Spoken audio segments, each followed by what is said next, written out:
यहाँ पे अकेला खड़ा है। क्यों भाई, क्यों सैड हो?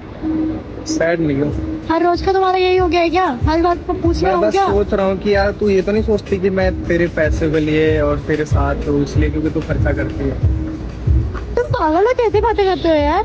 आज मेरे माइंड जो में आ मेरा रहा है वो था। तुम्हारा भी है। बट मैं क्या सोच रहा था कि अगर ऐसा सोचते हो तब मत सोचो। पता है क्यों? क्योंकि मुझे बस तू चाहिए। ना तेरे पापा की धन दौलत, ना तेरी जमीन जायदाद। मुझे कुछ नहीं चाहिए, कुछ भी नहीं तुम चाहिए। इतना सेंटी क्यों हो रहे हो? मैं ऐसे सोच रहा था, मैं देख रहा था ना आजकल कपल्स के ऊपर बहुत लड़ाई होती है पैसों को लेके।